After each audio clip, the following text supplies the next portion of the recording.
Hey, welcome to my kitchen. I wish you could smell it. I wish we had smell-o-vision already.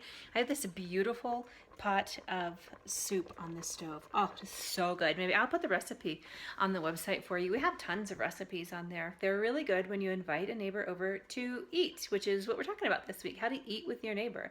Eating is just such a basic, fundamental human body function. Everybody eats, preferably 3 times a day. There are far too many people who eat more, and sadly, so many who eat less. There is really something spiritual about eating together. It's mentioned so many times in the scriptures, and it's really no coincidence that the Last Supper is such a part of our Christian tradition as we dine with Christ. That Christ says he stands at the door and knocks. If anyone answers, he'll come in and eat with them. We're looking forward to a feast in heaven, and even our fall took place over a meal in the Garden of Eden. And God has given us our daily bread in the manna that he sent to the Israelites, and then also the daily bread of his word. So eating is designed by God as a way to just connect us with the most elemental, fundamental part of how he made us, to really need him. And when we sit down and eat with a neighbor, I'll tell you, first of all, the great thing about eating with a neighbor is there's something going on. There are things being chopped and cooked and cleaned and placed in front of you, or maybe just reheated in the microwave or taken a frozen pizza out of the oven. It doesn't matter what the food is, but there's something happening. There's an act of sitting. It takes time together, but there's a distraction. You're not just looking into one another's eyes and wondering what you're going to talk about.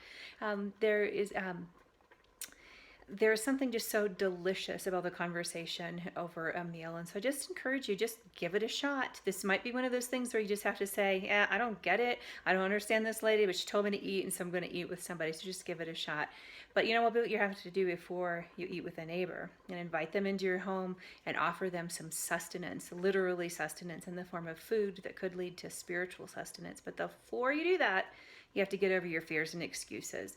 And that's what you read in the book this week, Fears and Excuses. I really would challenge anyone to come up with a fear and excuse that I didn't have myself, or that Sarah didn't have herself. But we've pretty much been through them all.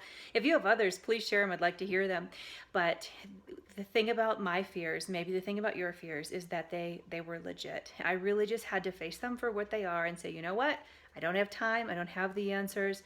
I'm not the perfect Christian neighbor, but I'm going to do this anyway. And just acting in spite of our fears is what God asks for us. He doesn't measure us by our outcome, but really just by our obedience. So I look forward to hearing what happens when you eat with a neighbor.